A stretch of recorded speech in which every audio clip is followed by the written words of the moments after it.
இந்த இவிஎம் மிஷினை பற்றி பேசுகிறவங்க இந்த வீடியோவை பாருங்கள். இவிஎம் மிஷினில் குற்றம் செய்ய முடியாதுன்னு சொல்கிறீங்களாடா தேவடியாளுக்கு பிறந்த பயல்களா? இந்த இயக்கத்தை பாரு, நான் என்ன சொல்கிறேன்னு புரிஞ்சுக்க.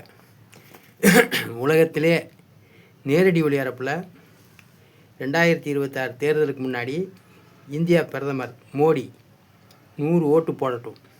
கண்ட்ரோல் பட்டனை அவரே ஆன் செய்து அவரே பிஜேபிக்கு 100 ஓட்டு போடும்போது அந்த 100 ஓட்டில் ஜெயபாண்டி சயின்டிஸ்ட்டு நான் வெற்றி பெறும்போது ஜெயம் 1 நீதிபதி நேரடி ஒளிபரப்பில் கேட்கலாம் மோடியை கூப்பிட்டு, வாங்க மோடி, ஜெயபாண்டி சொன்னது உண்மையாக தான் இருக்குது. நீங்கள் 100 ஓட்டு போட்டீங்க உங்கள் சின்னத்துக்கு பிஜேபிக்கு, ஜெயபாண்டி சயின்டிஸ்ட்டுக்கு எப்படி போச்சு ஓட்டு சொல்லுங்கள். நீங்கள் வாக்காளர்கிட்ட பல ஆவணங்களை கேட்குறீங்க. நீங்கள் போட்ட ஓட்டு பிஜேபிக்கு 100 ஓட்டு போய் சேரலை. ஏன் சேரலை?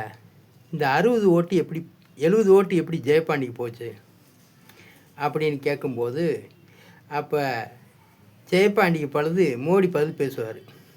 ஆமாங்க, இந்த மிஷினில் ஓட்டை திருட முடியும்.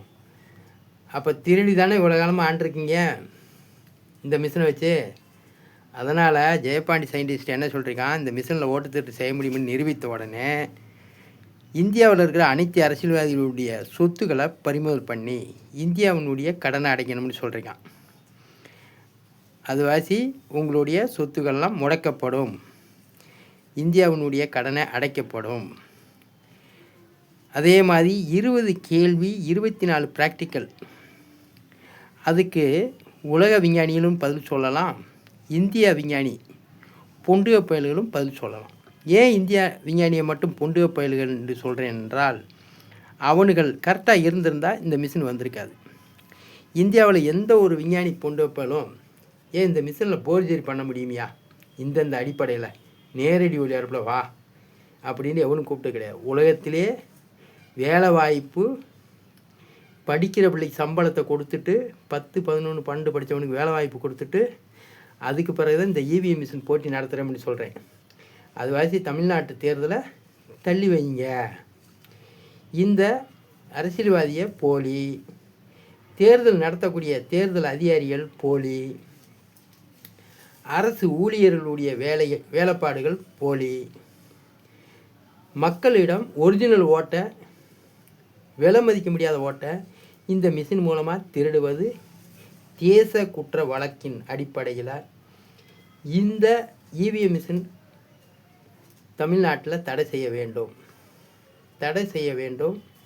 இல்லை என்றால் நேரடி ஒளிபரப்புக்கு வந்து இந்த மிஷினு கரெக்டானதாண்டு நிரூபித்து விட்டு அதற்கு பிறகு தேர்தல் நடத்தலாம்.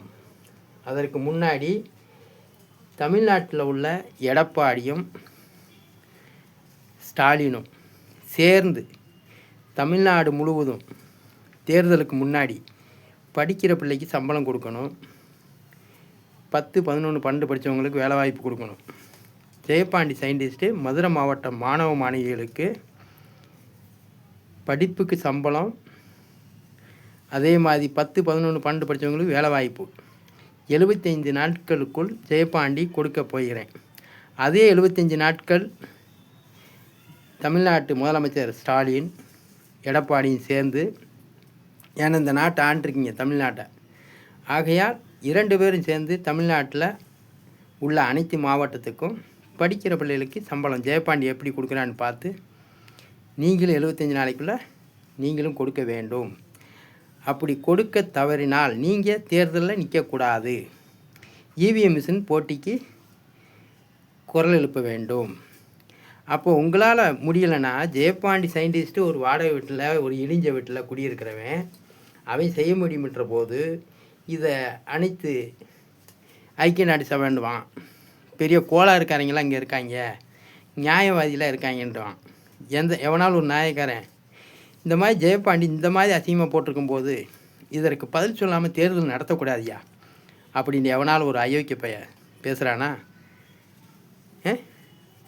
அப்போ என்னுடைய பேச்சை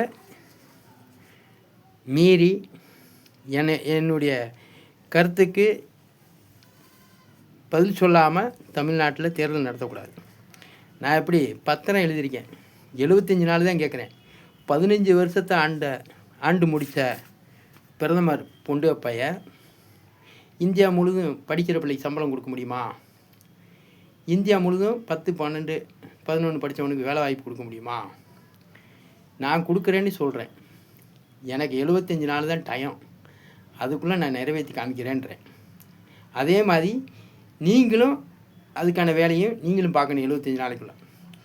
இதில் ஜெயபாண்டி சயின்டிஸ்ட்டு ஒரு சாதாரண கூலி வேலை பார்க்குறவன் நிறைவேற்றுறானா, அல்லது இந்த 15 வருஷத்தை ஆண்டு முடிக்க போகிற பேடி மோடி நிறைவேற்ற போகிறானா, இல்லை ஸ்டாலின் மயம் கருணாநிதி மயம் பொண்டுப்பைய நிறைவேற்றுறானா, இல்லை எடப்பாடி என்ற பொண்டுப்பைய நிறைவேற்றுறானா? இந்த தமிழ்நாடை இந்தியாவை நாசப்படுத்துனது போதும். மரியாதையாக தமிழ்நாட்டில் தேர்தல் நடத்தக்கூடாது. ஒருத்தன் சொல்கிறேன், என்னங்க நீ வாடி வஞ்சி வீடியோ போகிறேன். அட பேடி நாயே, நீதிமன்றத்தை போட்டு அடிச்சிருக்கேன், நீதிபதிக்கிட்ட வாய்தாவுக்கு போய்கிட்டு அடிச்சுக்கிட்டு இருக்கேன். ஏன்னா அந்த 3 வாய்தா வாய்தாவில் ஜெயபாண்டியுடைய பத்திரத்தை வாங்கியிருந்தா நான் இந்த மாதிரி அடிச்சிருப்பேனா? இந்நேரம் நான் யார் என்னன்னு தெரிஞ்சிருக்கும்ல. ஜெயபாண்டி ஒரு போலியானவனா தெரிஞ்சிருக்கும். அப்போ 3 வாய்தாலும் வாங்காமல் ஜெயம் ஒன்று என்கொயரி கேட்க போகிறோம்னு சொல்லுவோம், கொஸ்டின் கேட்க போகிறோம்னு சொன்னேன். நான் அது வச்சு நேரடியாக போய் மோடி 100 ஓட்டு போடணுங்க நேரடி ஒளிபரப்பில், அந்த 100 ஓட்டில் நான் வெற்றி பெற்று காமிக்கிறேன் அப்படின்னு சொல்கிறதுக்காண்டி நான் இங்கேருந்து எழுதி கொண்டு போகிறேன். அன்றைக்கி நீதிபதின்றவன் வரல. வீடியோ பார்த்துருப்பான் போல், பார்த்துட்டு லீவை போட்டான். ஏன்டா கொஸ்டின்னா அன்றைக்கி இருந்து கேட்கணும். அதுவாசி நான் என்ன எதுக்காக இந்த குற்றமெல்லாம் செஞ்சுருக்கேன்? சாலை மறியல் பண்ணது, நீதிமன்றத்துக்கு செருப்பு மாலை போட்டது, ரயில் மறியல் பண்ணது, சாலை மறியல் பண்ணது எல்லாமே எதுக்காக பண்ணேன்? அதன் அடிப்படையில் வழக்கு பதிவு செய்து என்னை சிறையில் அடைக்கல. அப்படி அடைச்சிருந்தா 4 கேஸு போட்டுக்கலாம். உண்ணாவிரதத்துக்கு ஒரு கேஸு, சாலை மறியலுக்கு ஒரு கேஸு, உயர் நீதிமன்றத்துக்கு செருப்பு மாலை போட்டு ஊர்வலம் பண்ணல அதுக்கு ஒரு கேஸ் போட்டு, ரயில் மறியல் பண்ணதுக்கு அதுக்கு ஒரு கேஸ் போட்டிருந்தீங்கன்னா 4 கேஸ் ஆகிருக்கும். ஆனால் ஜெயபாண்டி மேலே ஒரு கேஸ் கூட கிடையாது. ஏன்னா நீ பத்திரிக்கையிலையும் அறிக்கை விடலை, என்னுடைய இதை என்னை சிறையிலையும் அடைக்கலை. கடைசியில் சங்கீதா, கலெக்டர் சங்கீதா என் மேல் வழக்கு பதிவு செய்யாதனால அந்த சங்கீதான்ற கலெக்டரை நிர்வாணமாக ஆபாசமாக அசிங்கமாக போட்டேன் வீடியோ. அதை போட்டு 5 நாளாக வீட்டில் நான் லீவு போட்டு இரவும் பகலும் ஃபோன் பண்ணிக்கிட்டே இருக்கேன். சங்கீதா பிஏவோ தேர்தல் அதிகாரியோ யாருமே எனக்கு ஜெயபாண்டி சயின்டிஸ்ட்டு ஏன்டா 24 நேரம் நைட்டும் பகலும் ஃபோன் பண்ணிக்கிருக்க கலெக்டருக்கு, பிஏவுக்கு, தேர்தல் அதிகாரிக்குண்டு தல்லாவளம் போலீஸ் ஸ்டேஷனோ அல்லது செல்லூர் போலீஸ் ஸ்டேஷனோ இல்லை கலெக்டரோ ஃபோன் பண்ணி எங்கடா ஜெயபாண்டி இருக்க, இந்த நாங்கள் வந்துக்கிட்டு இருக்கோம், நீ அதே வீட்டில் தான் இருக்கணும், 5/7 தெருவில் அங்கே தான் லொக்கேஷன் காமிக்குது அப்படின்னு வந்திருக்கணும் ஆம்பளை. அப்படிலாம் வீட்டில் அரெஸ்ட் பண்ணாமல் எதை நான் கோயிலில் அன்னதானத்தை சாப்பிட்டு தெருவில் படுத்து கிடக்கிற மாதிரி என்னை இடவெளியில் அரெஸ்ட் பண்ணி என் செல்லெல்லாம் பிடிங்கிட்டு கடைசியில் அதன் அடிப்படையிலையும் வழக்கு பதிவு செய்யலை. அரசன் பேக்கரில் 1200 பிடிங்கிட்டு போனேன் அப்படின்னு வரைபடம்லாம் கொடுக்குறேன். ஆனால் உண்மையிலே நான் என்னை கைது பண்ண இடத்துல உள்ள வரைபடம் கொடுக்கல. அந்த கைது பண்ண இடத்துல ஒரு டிவி கேமரா இருக்குது, அந்த இது கிடையாது. என் செல்ஃபோன் லொக்கேஷன் ரிப்போர்ட்டு கிடையாது. ஜெயம் ஒன்று நீதிமன்றமே புரிந்துகொள், ஜெயபாண்டிக்கு பதில் சொல் வாய்தாவில்.